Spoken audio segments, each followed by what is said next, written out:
Bismillahirrahmanirrahim. Ayatullahul Uzma Cafer Subhani, yani Şii aleminin təqlid mərcələrindən biridir. Onun xanımların həbsinə görə çölə verdiyi məktubu istəyirəm. Bəzi hissələrini sizə şərh verəm. Bu mərcəyi təqlid sözünü bu cür başlayır. Buyurur ki, məlumatım var ki, Azərbaycan Respublikasının dindar və hörmətli xanımlarından bir neçəsi İmam Hüseyn əleyhissalam üçün məclis qurmağa və ya Fələstin xalqını dəstəkləmək məqsədi ilə yas məclisi keçirməyə və bu münasibətlə şirniyyat hazırlayıb paylamağa görə həbs ediliblər və hazırda həbsdədirlər. İndi bəziləri azlıq aksiyasına başlayıblar və eşidilənlərə görə bəzilərinin vəziyyəti pisləşməkdədir. Deməli, mesajın bu hissəsinə qədər Ayatullahul Uzma Cafer Subhani buyurur ki, bu məsələ mənə dəqiq çatıbdır. Məsələdən xəbərdaram ki, bunlar hansı məşəqqəti çəkirlər və bunların problemi nədir? Dini problemdir və İslam aləmində mühüm Fələstin problemidir. Ona görə bunlar məhkum olublar. Bu məktubun birinci hissəsidir. İkinci hissəsində isə buyurur ki, bu hörmətli xanımlara bir mesajım var. Bu mesaj mühüm mesajdır. Diqqət edin, mesajda buyurur ki, onlardan xahiş edirəm ki, bu azlıq aksiyasını dərhal dayandırsınlar. Xatırladıram ki, siz xanımların insani və İslami hərəkətiniz vicdanınızın oyanmasından xəbər verir. Peyğəmbər sallallahu aleyhi və səlləm buyurub, möminlər bir-birinə sevgi, mərhəmət və şəfqətdə tək bir bədən kimidirlər. Bədənin bir üzvü ağrıyan zaman, digər üzvlər də hərarət və yuxusuzluqla ona şərik olarlar. Siz ki, doğru yol və işi seçmisiniz, heç vaxt azlıq aksiyasına əl atıb onun nəticələrini seçməklə dostları narahat və düşmənləri şad etməməlisiniz. Mesajın bu hissəsində tövsiyə eləyir ki, bu mərcəyi təqlid tövsiyə edir ki, sizin gördüyünüz iş Əhl-i Beyt əzadarlığı və Fələstin məsələsi mənim tərəfimdən, Şiə mərcəsi tərəfindən təsdiqlənir. Gördüyünüz iş doğru işdir. Hər kəs bu işi görsə, düzgün iş görübdür.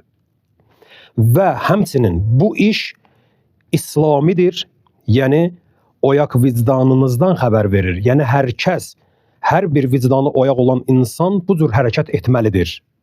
Bu yolu seçməlidir. Həm Əhl-i Beyt əzadarlığına keçirməlidir, həm Fələstin və dünyada müsəlman aləmində baş verən məsələlərə ürək yanğısını göstərməlidir və bu yolda fəaliyyət etməlidir. Sonra Peyğəmbərin hədisini ki buyurur, bu hədisin mənası da budur ki, yəni imanı olan hər kəs də o xanımların acısını hiss etməlidir və gecə-gündüz fəaliyyət göstərməlidir. Nəyə görə? Çünki bədənin bir üzvləridir. Bir bədənin müxtəlif üzvləridir. İndi imanı olan şəxs, bədənin bir üzvü zindandadır, əziyyətdədir. Deməli, çöldə olan şəxslərdə də onlar bir bədənin üzvü kimi özlərini hiss eləməlidir ki, bizim bir üzvümüz xəstələnibdir, bir üzvümüz narahatdır, biz də narahatıq. Və buna laqeyd qala bilmərik. Həm bu xanımların məsələsində düzdür, həm bu Qəzza, Yəmən, İraq və sair dünyanın hər yerində, Azərbaycanın özündə möminlərin çəkdiyi əziyyət hər kəsi və hər birimizi narahat etməlidir. Və bizi vadar etməlidir ki, biz gecə-gündüz dayanmadan çalışaq və onları bu məşəqqətdən, o çətinlikdən xilas edək. Çox hikmətli zamanda, hikmətli hədisi bu Şiə alimi ünvanlayıbdır. Və buyurur ki, siz ki, doğru yol və işi seçmisiniz. Yuxarıda dedi, Fələstin məsələsi və əzadarlıq məsələsi düzdür addımınız. Gəlir yenə də balaca bir mesajın içində deyir ki, doğru yolu və işi seçmisiniz. Yəni, təsdiqləyir, imzalayır ki, mən Şiə alimi sizin etdiyiniz işə imza çəkirəm, imza atıram. Əslən və əbəda siz öz tutduğunuz yolda şək eləməyin. Və hər kəs də şəkdədir ki, görəsən bu iş düzdür, yoxsa yox, bilsin ki, düz yol bu yoldur. İmanı və qədəmləri sabit olmalıdır. Şəkkə yol verməməlidir. Amma aclıq aksiyası məsələsində ki, gəlir Ayətullah Cafer Subhani buyurur ki, azlıq aksiyasını, heç vaxt azlıq aksiyasına əl atıb onun nəticələrini çəkməklə dostları narahat və düşmənləri şad etməməlisiniz. Yəni, düşmən nəyə sevinir? Ortada belə bir iradəli, əzimli xanımların fiziki cəhətdən aradan getməsi, yəni haqq cəbhəsinin zəifləməsi və düşmənin şad olmasına gətirib çıxardır. Və burada düşmən faktoruna işarə edir, düşmən faktorunu göstərir. Yəni, siz düşmənlə üz-üzəsiniz. İmam Xameneyi buyurur ki, əgər sizin çalışmağınız müəyyən bir hədəflə və düşmən müqabilində olsa, bilin ki, gördüyünüz iş cihaddır və siz mücahidsiniz. və bu düşmən faktorundan irəli gəlir. Mesajın davamında buyurur ki, Azərbaycan Respublikasının hörmətli məsullarından xahiş olunur ki, bu hörmətli xanımlara qarşı vicdani və əxlaqi vəzifələrini yerinə yetirsinlər və onları tezliklə azad etsinlər. Burada dövlət məmurlarını öz vicdanları və əxlaqları ilə üz-üzə qoyur və onları vicdan və əxlaq mühakiməsində qərar verir. Sonra buyurur ki, aydın deyilməyə ehtiyac yoxdur ki, çoxsaylı müsəlmanların əziyyət çəkməsinə qarşı dərd hissi dini motivdəndir, siyasi deyil. Yəni, möminlər bilsinlər ki, bu çəkilən əziyyətlərin hamısı o daxildə, o zindanda yatan xanımlara görə bunlar da əziyyət çəkməlidirlər.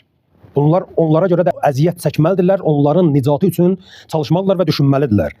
Və burada Ayətullah Cəfər Subhani bu dərd hissini dini motivdəndir, siyasi deyil, yəni siyasi oyunbazlıq deyil. Bu bir dənə həqiqətdir. Ortada dini həqiqətdən, vicdandan və əxlaqdan söhbət gedir. Onların hərəkəti Allahın əmrindəndir. İnnəməl mu'minuna ixvə, yəni həqiqi möminlər qardaşdılar. Yəni biz əgər istəsək belə İmam Həsən Əsgəri əleyhissalamdan gələn hədisdə buyurulur ki, İnnəməl mu'minuna ixvətun li ummihi və əbih. Yəni biz istəsək həqiqi mömin, həqiqi qardaşları bilək, İmam buyurur ki, yəni ata bir, ana bir, bacı qardaş, bunlar əsl qardaşlıq məsələsi deyil. Əsl qardaşlıq dini hissinə, dini qeyrətinə görə olan bacı qardaşlıqdır. Yəni ortada cismi qardaşlığın çox əhəmiyyəti yoxdur. O şəxslər ki, zindana düşüblər, ilahi yolda zindana düşüblər, onların əziyyəti onun qardaşının əziyyətidir. Onun bacısının əziyyətidir. Mən daha burada deməməliyəm ki, mənə nə, o mənim heç qardaşım deyil, bacım deyil. Bunun İslamda bunun heç bir məfhum və mahiyyəti yoxdur, dəyəri yoxdur. Sonda əziz bacılarımıza bunu demək istəyirik ki, siz İslam dünyasında insani, İslami və düzgün hərəkətlə müəyyən bir məqama çatmısınız. İslam aləmində xoşagələn və insanlar içində məhbubiyyət qazanmısınız, sevgi qazanmısınız. Bu sizin İslami hərəkət çərçivənizə görədir ki, Allah sizə izzət veribdir. Əl-izzətu lillahi. İzzət Allaha, Peyğəmbərə və möminlərə məxsusdur. Və siz ennən belə də atdığınız düzgün, İslami çərçivədə olan atdığınız addımlar bilin ki, sizin hörmətinizi, izzətinizi daha da artıracaqdır. Və inşallah ki, mütləq şəkildə bilin ki, qələbə mütləq şəkildə dayansanız sizindir. Və bilin ki, hər kəs bu yolda möhkəm dayansa, Allah qələbəni mütləq şəkildə ona veribdir. Bu Allahın vədəsidir. Vəl-aqibətu lil-muttəqin. Niyə? Yaxşı sonluq müttəqilərə və möminlərə aiddir. Həqiqi təqva sahiblərinə aiddir. Bunda heç bir şək şübhə yoxdur. Vəssalamu aleykum və rəhmətullahi və barakatuhu.